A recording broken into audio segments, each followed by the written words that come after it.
when I first heard about you, it wasn't as much about your painting as it was about Mr. Tarpon. You know, and of course that was like before I met you in 2010, 11, something like that. And so the more you and I have talked in passing, the more it solidifies the fact that I had to do an interview because the stories are just incredible. And we're rolling. Okay. So, as a fly fisherman down here, growing up down here in the 60s and 70s, I never saw fly fishing. There wasn't any. Yeah, yeah. And so, how did it come to you? My parents, their relatives all live in Missouri and Colorado. So we would go up there every summer and visit, they have family reunions. And I kind of fly fished for rainbow trout a couple of times.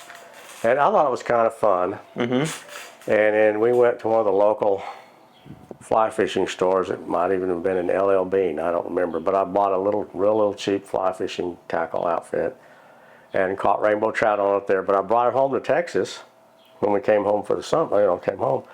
And all those bluegill, they don't have a clue what a fly is. Yeah. It was a fish every time you put the thing in the water. And then, then I ran out of flies. But it was huge fun for a long time. You know?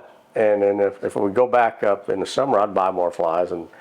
But bluegill, they have teeth, and so they tear your trout flies up pretty quick. Oh, yeah. But it was huge fun. Well, then I was always been into fishing and hunting, and because my dad has always been a big hunter and a big fisherman.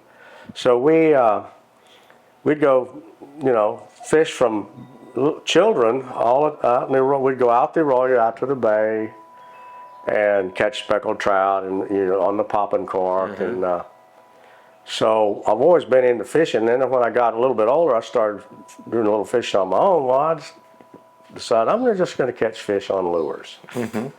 So I used lures, for a long time. And then this topwater thing, everybody's talking about topwater. So I fished those, and for the longest time, that's all I wanted to do is topwater fish.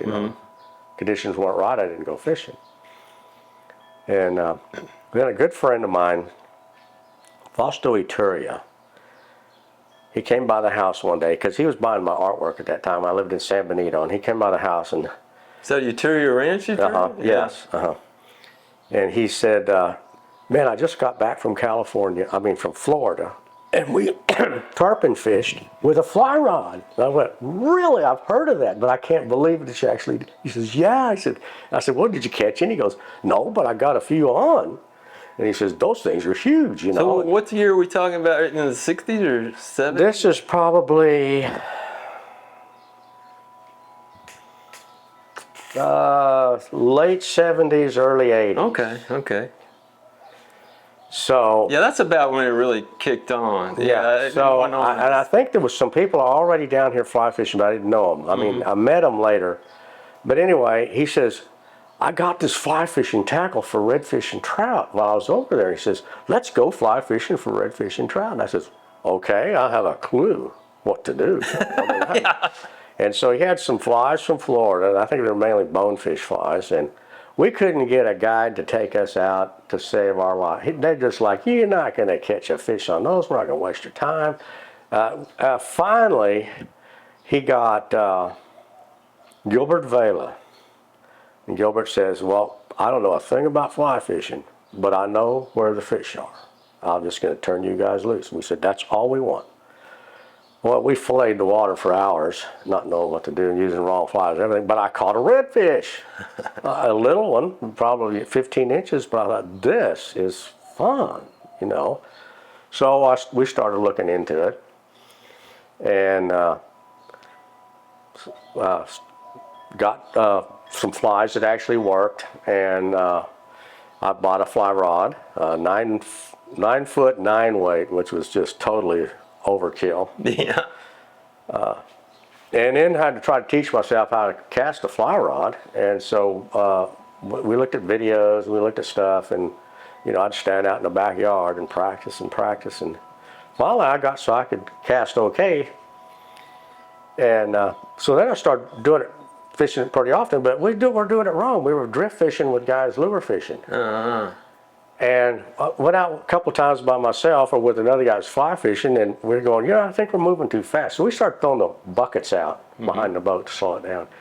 And we got it where it wasn't going too fast, and we actually caught several fish apiece. And we were catching, I guess they were trout. But I mean, yeah, this was working. Yeah. So anyway, that's how it got started with me. I got to where I just really, really liked it, and then we started. We got a fly fishing magazine, and anyway, we watched it, read it cover to cover, and cherished it, like it was gold, and saw some videos on fly fishing, and so we kind of just started from nothing, but we got to develop, I got a cheap little fly vise and started tying some flies that were just ugly as they could be, but a couple of them every now and then would catch a fish. And so we got pretty serious about it, and then I ran into other people that were fly fishing here, and then it really took off. Because I'm like, I got people that know what they're doing or have done it, or we can get together and we can discuss ideas. So does this tie into river runs through it in any type of timeline, or is this before? No, this is way before river runs through it. Yeah, because that's a delineation point in the world of fly fishing. Yeah. Well, it got really popular then. Yeah. When did that come out? I think I might have had my shop open when that came out. It was like, I think, I don't know, 90, 92? Okay, it was a little, I think we opened the shop in 98, I think. Yeah. But it was huge, that's a... Yeah, it was. It got big. Yeah. And so your time flies. Well, the one thing that I was curious about and what you just told me is that painting came before fly fishing. Yeah, I painted since I was 3 years old. Yeah, so painting that's came all way before. That's the only thing I ever wanted to do. Yeah. So, no, but fly fishing was a fun sport, you know? Right. And I'd actually been, I don't know if you know the story about how I got started in painting fish, but I was actually painting fish. That's what Yturria was buying from me, was fish painting. So you'd made the conversion from birds to... I was already painting fish, yes.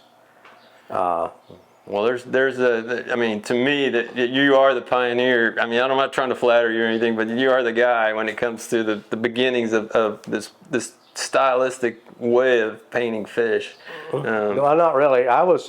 well, there's somebody, but tell me if there's any other references, Well, when I was going to college at University of Houston, I was doing artwork for the Houston Audubon Society.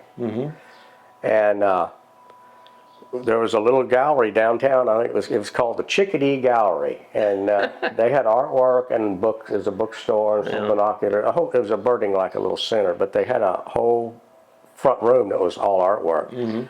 And they started selling my paintings, and they were selling pretty well out of there. And so they said, let's do a show. That's the one-man show. So, I painted for like 6 months, and we did a one-man show, and first show sold completely out. It was really cool. So we're going to do it again next year. So in the meantime, I'm going through some National Geographic or something, and I see this paintings of fish. And it was a man named Stanley Meltzhoff. And I'm going, these are really, really good. I like this, and because I'd actually got into putting light on birds to fool the birders, because they all thought they knew what they were looking at, I'd go, I'll fool you. I'll put this bird under some branches with just spots of light on him, and you can tell me what it is. Yeah. So I was really into light at that time. And I'm looking at the light on these fish. This is really cool. I like this. And I'd never painted fish before, but my show was coming up. I did a marlin and a tarpon. They stole the show. Nobody wanted to look at my bird paintings anymore. They just that's all they raved about all night long. We sold paintings, but I mean that's all they raved about. Yeah. And I thought, there's really nobody painting fish, and I really like painting them because I like the light. Yeah. Well, I'm going to do some more. And so we started doing the little shows around Houston, the little art shows, and they were selling really well. Well, about that time, we got to move back to the valley. Yeah. So I'm back here and I'm painting them. And we were doing the birding, the South Padre Island art show every summer. Oh, I remember that. I remember that show. Yeah, we were doing them when there was the old pavilion. Yeah. Yeah. Yeah. And so they were selling really well. And a lot of people on the island were starting to buy my work. And so I was making a little bit of money. So I advertised in the Florida Sportsman magazine. And they picked it up really quick. Yeah. And they liked the artwork. I actually talked to the editor a few times over the phone.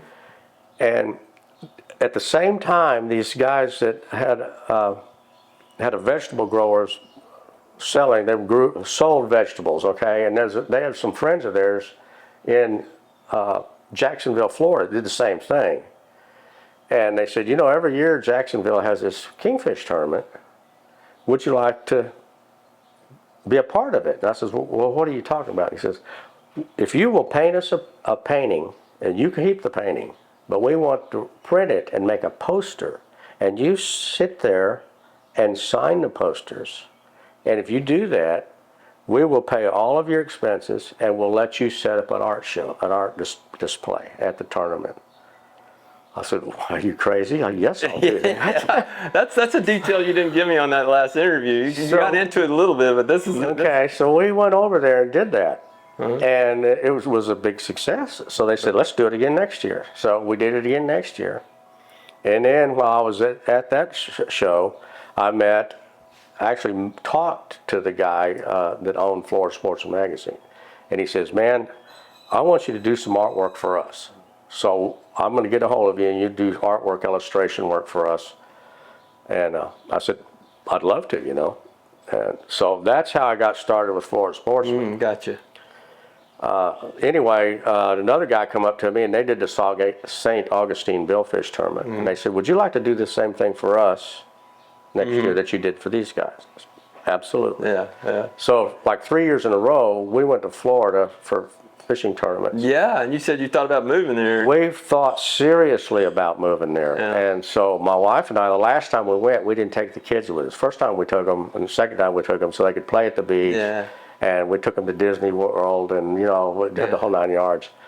The last time we didn't, because we wanted to look around. And get a real deeper feel. And, you know, the more we looked and the more people we saw and the more, you know, we thought, you know, I'm just a hometown. Yeah. We're coming back. Yeah. We're coming back, Texas. That's the feeling I get now, living in North Texas and being down here. It's not, everything's overrun. Texas is overrun. Oh, yeah. But there's still like this outpost down here. Yeah, we're really laid Yeah, back. This is yeah. the greatest place in Texas to live, in my opinion. Now, Well, they said just recently there was a survey that said this is the most affordable place to live. yeah, the only place that I would consider would be up in the hill country. Yeah. I love the hill country. Out there, yeah. Out. Yeah. But I don't, you know, I'm really crazy. I love South Texas. I grew up here, so it's my home. Yeah. You know, so I love it. So you rotated, your artwork takes off, you're doing really good with that, and then this fly fishing thing just comes in and kind of complicates your life.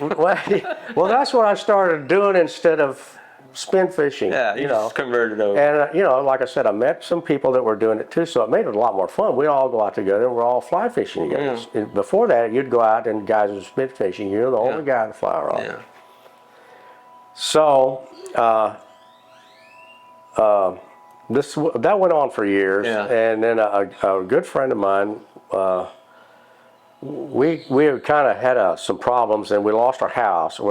So we didn't have a house in San Benito anymore, so we moved to Port Isabel and tried to get going there.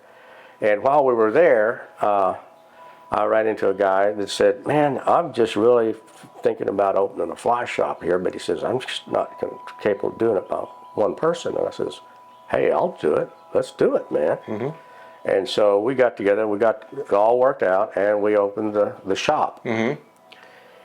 And it was slow going at first, but you know, we had people that were coming to visit us. It's a great location. And yeah, that was the first. The first one was actually across the street from my last store. Oh, it was, okay. It was in those old yellow. I think there's a whole bunch of shops in there now. Yeah.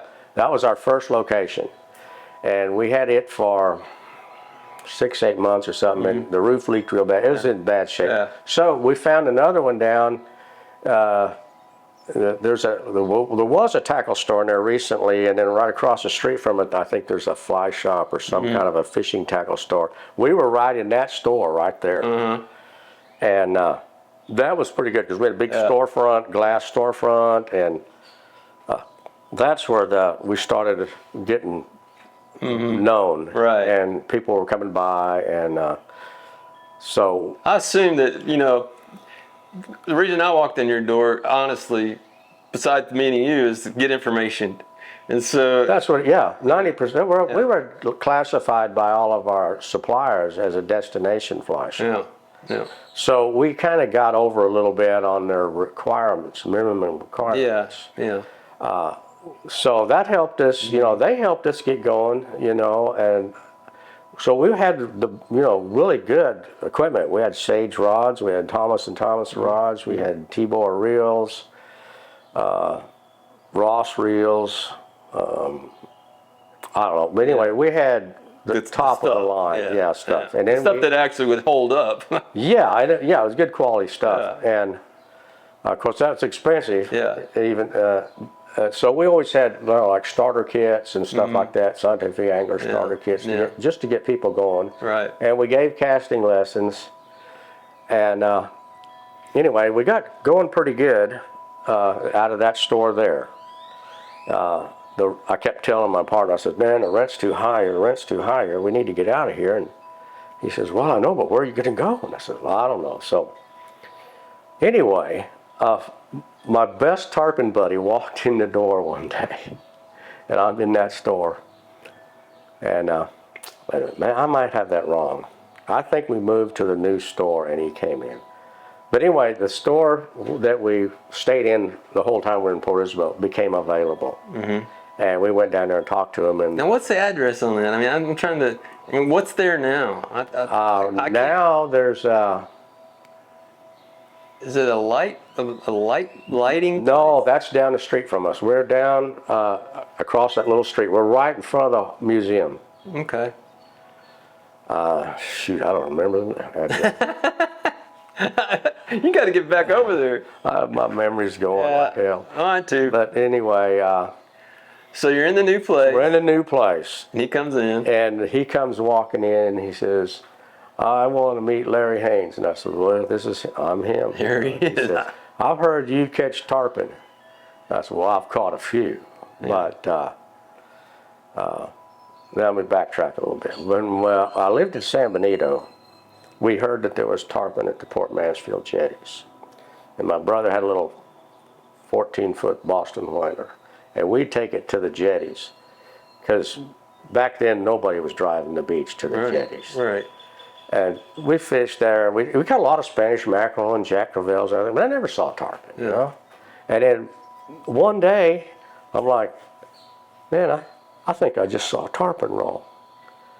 So that really got us pumped up. And there was a bunch of guys here from Hartman that actually knew, had caught them there before and had some insight. And I started pumping their mind, you know, how do you do this? And so they're like, well, let's go, man. And so I actually caught a couple of tarpon. You know, Really? they were little ones, 3 feet. Yeah. But I mean, what? A tarpon, right? Yeah. Hey, Well, got me beat already. And so this is at the cut, basically. Like yeah, we're Mansfield fishing cut. off the jetties, and we go up there in a boat and beach the boat and then walk out on the jetties. Which the north one? We fished both of them. Oh, okay. The tarpon I caught were on the south jetty. Yeah, that swirl. And so that really got exciting. Yeah. And then talked to another guy, told me about some tarpon that are up at the Nicaragua, which is an old, big old ship that sunk in the surf. It's about 12 miles north of the Port Mansfield jetties. Oh, okay. And the only thing left is this giant engine parts of it, but it's huge. I mean, it's like a house. Right. And it's there in the surf. And so we anchored up off of it and fished for a while. We caught spade fish. And this big school of redfish kept coming by, and my buddy was with me. He says, Larry, don't you dare throw a fly in that bunch of fish. And I said, well, he'll just swim off and break my line, you know. And he says, yeah, but we'll spend hours with that thing. Don't mess with it. And so finally, I couldn't take it anymore. So I hooked this giant redfish. That's a story of our lives. And it just swam off and broke my line. So I'm without a fly rod. And anyway, he catches a tarpon. Oh, wow. I go, oh man. He said, here, you use my fly rod. And catch So this is at the shipwreck? Yes. Okay. And so I caught one. And they had just evidently moved in because we were there for a couple hours and never saw a single one. And then boom, boom, we catch 2 tarpon just like that. Well, it was getting late. We had to head home. So anyway, that's how I started catching tarpon. And I think that's where Craig got my, heard about. Yeah. And I mean, the word got out. well, yeah, it really got out after he got here. He said, man, I'm looking for somebody who wants to fish for tarpon. And he says, I've got time and let's go. And I said, hey, sounds good to me, man. And so we started fishing the Port Mansfield Jetties, but he doesn't like boats. So we drove he had a little Samurai and he left it at my store. And so he'd drive back and forth in his truck from San Antonio. And we'd take off in the Samurai and go up the beach. That's a great vehicle. People don't realize how. Let me tell you. They're great. That's the best vehicle on the beach. There ain't nothing. We never got stuck.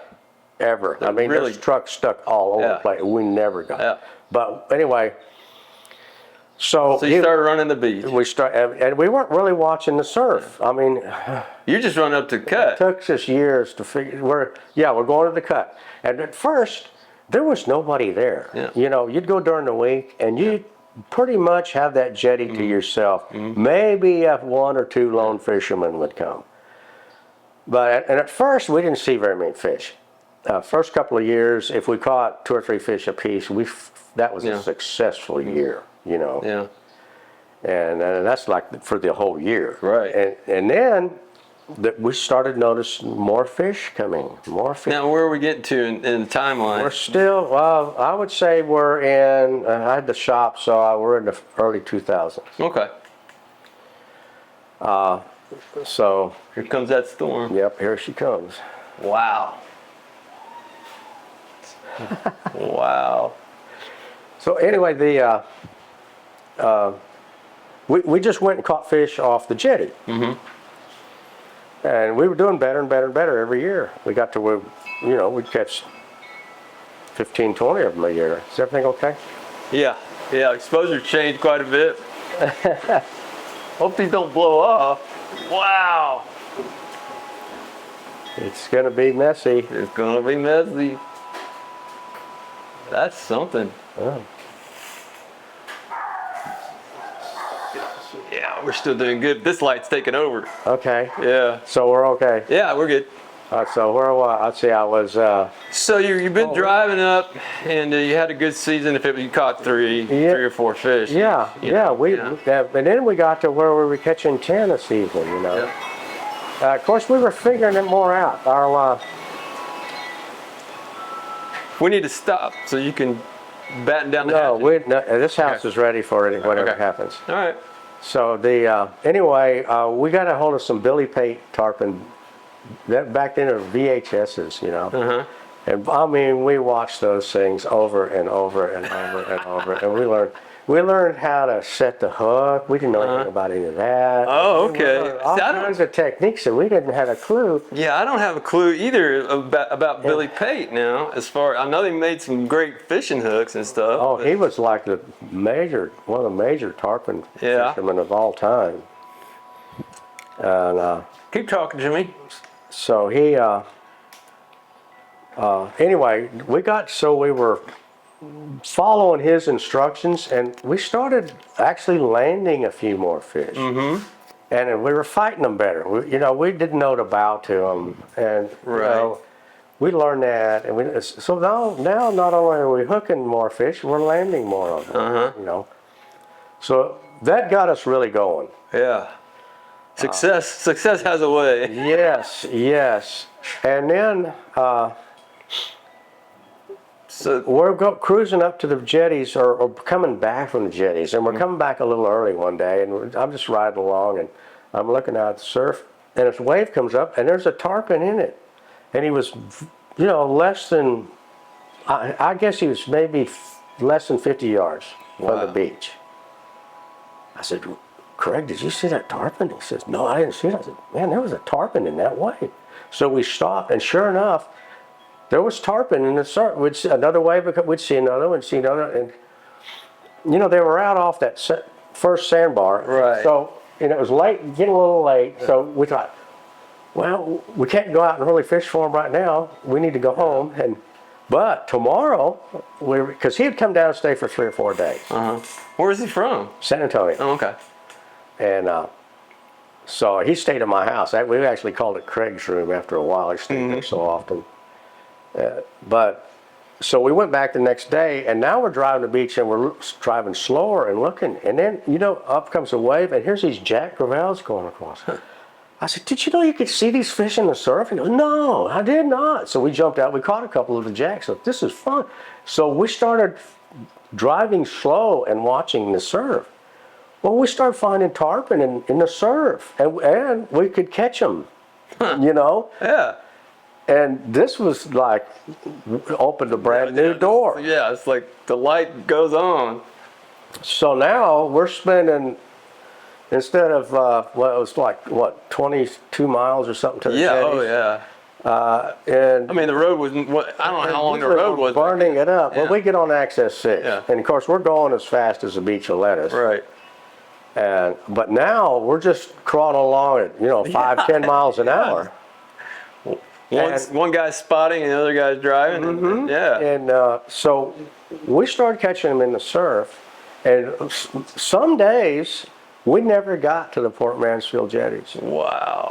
We'd find them and fish them and find some more and fish them and find some. And so we really started paying attention to the surf.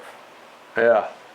And that to me is like you're way out in front on that, you know. And then when I started hearing about, you know, that, I was like, you're out in front. Yeah. I mean, well, we were doing really well, but you know, a lot of times the beach goes out and it drops off for the first trough. First gut, yeah. And if the tide's right and the anchovies are in, they're in there. Yeah. Well, we'd drive and see them, and we had our rods rigged and ready to cast on top of the samurai. And we'd jump out, grab the rod. You'd have to jump to the side of the samurai to make a back cast. You never got your feet wet.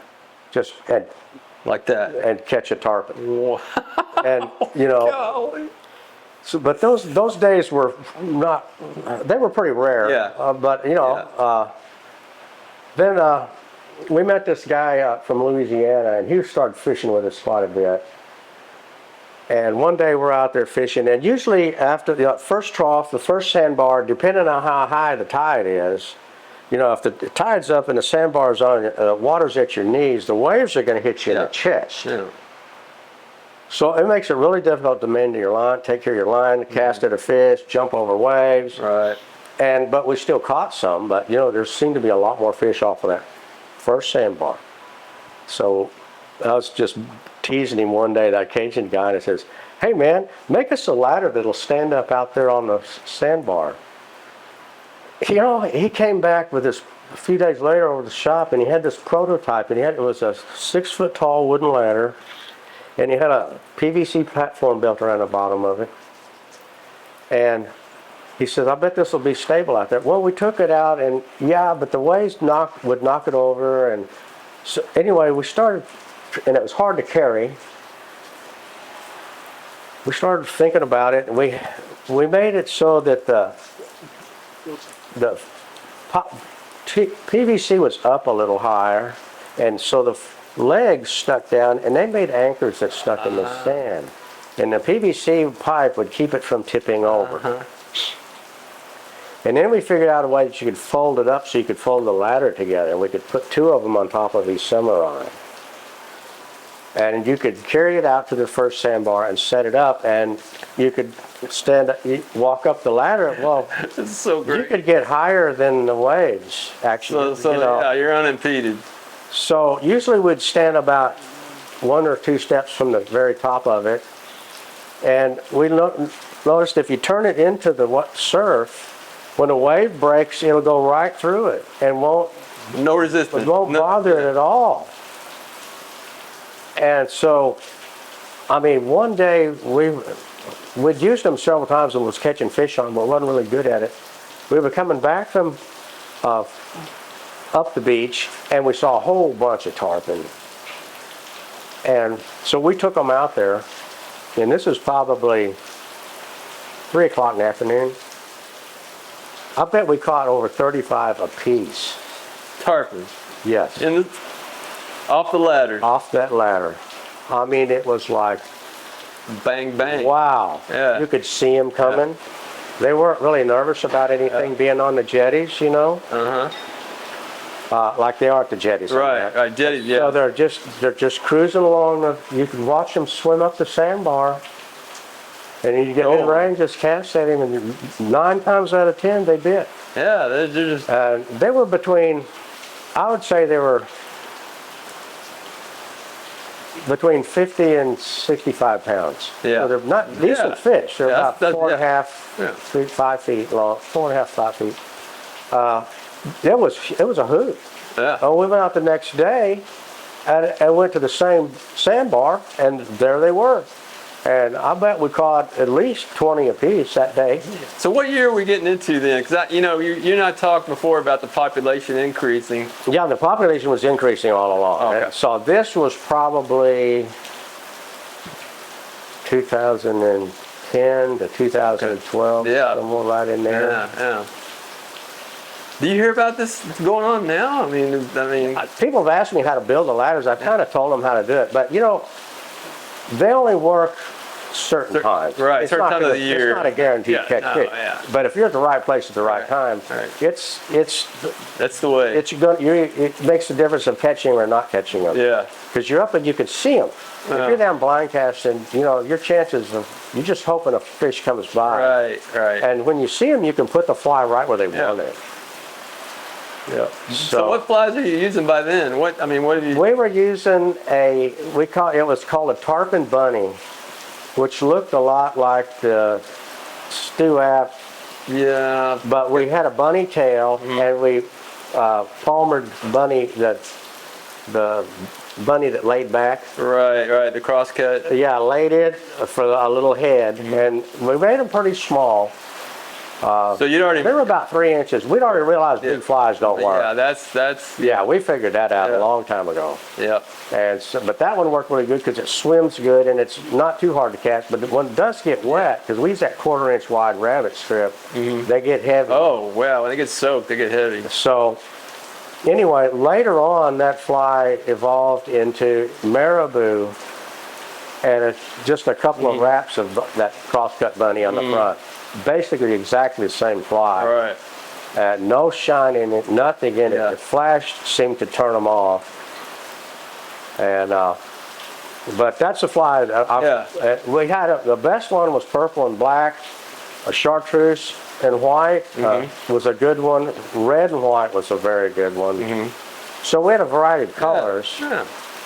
And a lot of times they wouldn't eat one color, but they'd eat another one. And who knew, right? I was on the jetties one time with a friend of mine from New York, and the tarpon were migrating back. And there was about a 15-mile-an-hour north wind, and we could see them coming from the north coming out, and they were pretty far out there. But you could reach them with a 12-weight once out of every 3 casts. You could get in the zone. Right. So he and I were taking turns because there was only one space you could fish from. Right. We couldn't get him to bite anything. And he puts on one that was a black head with a purple chartreuse tail. First cast. Bam. So I'm looking through my tackle box. I haven't got one. Yeah. And he says, well, here, use my rod. So I cast out. I caught one. And so we were alternating using the same rod, same fly. And That's finally, the color. we lost the fly. Well, there wasn't anything we could try. We tried everything else, and just had to quit.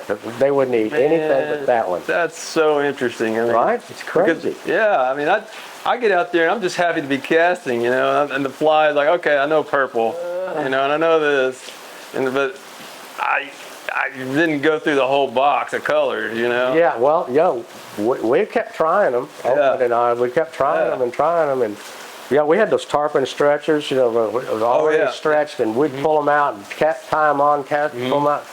Pretty soon the whole box is just flies that we're throwing back in there, just a pile of, and trying to find the one they wanted, But they're really Oatman said that's the most aggravating fish that swims. Some days they'll eat everything that hits the water, and another day they won't hit anything. Right, yeah.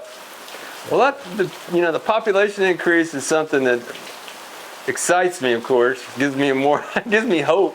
Yeah, there's more than there's ever been. Yeah. I mean, there's more every year. Yeah, and I don't know why. I don't think anybody really knows why. No, I don't know. There's a lot of people talking about, our snook population has increased like the tarpon. I caught a 29-inch snook in the ship channel the other night. I know. Back when we first started fishing, if you caught a snook, we didn't even know what it was. I didn't know what it was when I was a kid.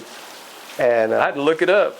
No, that's you can actually go say, I'm going to go catch a snook today, and you can actually go do it. Yeah. That's how many snook are here. There really are. And I've heard of people doing diving over there in the ship channel and seeing just hundreds and thousands of them. And the same at the jetties. Yeah. Oh, really? They're thick at the jetties in the summer. They spend the winter up at the port or in deep water. They're all in the winter, and they're anywhere they can get down in the mud. Right. And those cold days, they can get through them. Right. And so that's why they're increasing and not freezing. Like if they get up above Port Mansfield, they're going to die in the winter. Right. So any fish they catch up there swim up there that summer or that day. But anyway, they've moved out in the bay. You can catch them in the bay now. Yeah. But they're all going to move back up into deep. They're going to leave the bay. They're going to leave everywhere. You won't find them in the winter. Okay. I'm just, my biggest problem with being down here is when I've been down here for this 7 months. It'll be at the end of the month, 7 months, the worst months, in the winter time and the cold months and all that. I was like, okay, just give me 6 more months, and I could really start scoring. But whatever. I'm planning on coming back. One question I have for you is, when the bridge when it fell, the bridge was knocked down, and our shop was closed for a couple of months, and so we had lots of time. I took our samurai on a ferry over to the island, and put it at the Sea Ranch Marina, and I had a guide friend, Captain Randy Rogers, and he gave us the keys to his office there, and we stashed all of our fly tackle in there, and we take the ferry over in the because the ferry ran 24 hours a day, the people ferry. Was it like it had people on top and the cars underneath? No cars. It was all people. Okay. This was just a passenger ferry. Okay. So and it unloaded right there at the Sea Ranch. So we go get our tackle, put it in the samurai, and head up the island, up the beach. Needless to say, there wasn't a soul on the beach. I mean, it was vacant. There was nobody on the beach. So I'm guessing even the locals got off the island just because it's too much of a pain. Yeah, there was nothing really going on. Some restaurants were still open and some of the motels, but you had to have transportation once you got there, because you could get there on foot, but how'd you get around? And anyway, so we started fishing the beach. Well, since there's nobody there, the fish started getting very loose. Yeah, they would come closer and closer and closer, and they were just like, it was just lots of fish. And that's probably the best time we ever had. Yeah. Because you go to the Mansfield jetty, there was nobody. Nobody. No. And if you got in trouble on the beach, you'd be in trouble because nobody's coming. You're there. Yeah, that's it. Yeah. We're the only people there. Yeah. And we did that for, like I said, for a couple of months. And now they got that bridge back up and running like in record time. They got it up fast, but it wasn't good enough. Yeah. Good enough for a good time. It hurt business, but anyway, business picked back up after we got open again, and everything got back to normal. Yeah. But that fishing that beach there, like that, it was. I mean, the jacks, they would come up. I mean, right there. The only reason they're swimming is because they're in a wave. If that wave wasn't there, and I'm talking about little wave, they wouldn't. There's no water. It's just the water that rises. That's where they're like right there. God, we caught them, and we caught tarpon, and I mean there'd be schools of redfish and trout, because people weren't driving up and down. Right. There's none of all that noise pushes them off. Yeah. Well, there wasn't any, so they just moved right in. Yeah, it's amazing. That's interesting. Well, did you get out any at all during this pandemic and all that? I mean, up north it was great. The fishing was awesome because they shut down all the parks for a while, for a few months, and I would find a way to get out there, and there's nobody again, and everything was just like, I mean, the air was clean. There was no people. It was pretty fantastic up north. Yeah, I fished the sand flats, but that's when my wife was really doing bad, so I was pretty much homebound. Yeah, I was on the sand yesterday, actually, and no, not yesterday, day before yesterday. There's a lot of sand. You didn't see any fish? No, I feel like they're probably still on the west side, more so than the east side. What time were you out there? It was a little in the afternoon, so I don't know, Well, it's supposed to be in the afternoon. Yeah. Well, the best time to fish there is probably between 10:30 and 2:30. Yeah. I barely caught that 2:30, so I probably missed the window on that. But I've done fine. Too low. Now, I guess if you're polling, were you in a boat? No, I was waiting. Yeah, the sun gets too low, you can't see them for an awful while. Yeah. That's the only wrong thing. There's more fish. Yeah. The later it gets, the more fish are there. Yeah. Back in the day when we used to go up there, we'd be in ankle deep water, and the fish would be all over, just everywhere, And you'd catch a fish, and you're looking in the wrong over there, and you're trying to get him in, and there's another one right there, and there's another one over there, and they're not like that anymore. Yeah. Well, and that's one of the reasons I got a boat, a skiff like I have, and a poling and a casting platform, so people can see, because where I'm guiding in North Texas for carp, it's the same setup as a redfish. Yeah. But that angle, man, you can see. You can see much better. much better, for sure. When you're down on their level, you're like, oh, there's one.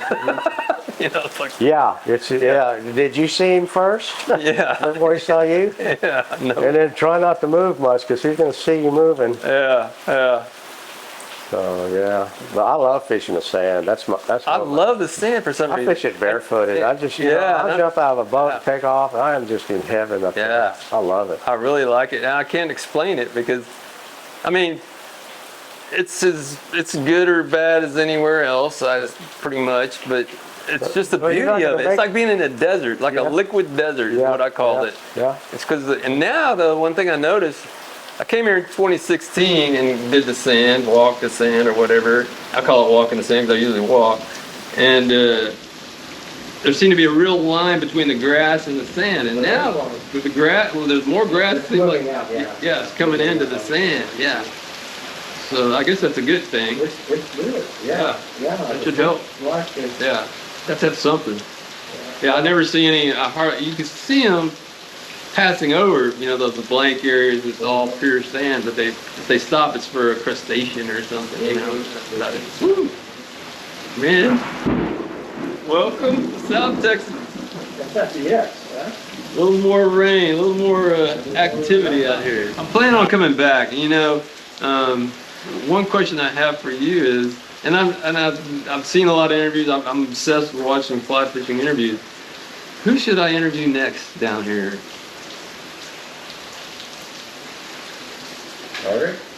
Eric Glass? Yeah. Okay. Rick Hartman? Yeah. What about I forgot his name now. The guy over here that's famous in conventional fishing, and he retired down here. I can't remember the name. Bud Rowland. Bud. Bud would be a good guy to interview. I think that would be. Now he's getting up there too, and he's in his 80s. 70? Yeah, he's 80? older than me. Yeah. So yeah, he's in his 80s. Yeah. So yeah, I like to. I'd put Bud Rowland. I was hoping you'd say Bud first off. Eric Glass is great though. You know, there's so many great guys. I got to fishing. He had a fly shop in McAllen, and I used to go up there and buy flies from him. Bud Rowland did? And talk. We talk fly fishing all the time. Yeah. Yeah, I was selling flies to Broadway Hardware. I don't know if I sold any to him. Yeah. I was selling to Broadway Hardware and Ed's Tackle Shop.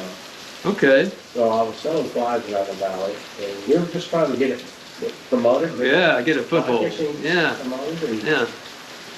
Well, I don't know. You know, the thing about Bud Rowland, I just know the name. I don't know anything about the He's guy. a real nice guy. Yeah. Yeah. Oh, I can tell you. I'm a friend with him on Facebook. I can tell he's a nice guy. Yeah. Yeah. I can tell he's a really nice person. Really. So I can't wait to meet him. I hope I get a chance this summer. I'll probably be back in July, and then back. I'm gonna try to spend a month in September. You know, after the summer, and then before October, I got art shows to do with my wife. Really? So yeah, she's the artist. I go set up the tent and run the register or whatever, and then yeah. That's great. Well, appreciate it. You're welcome.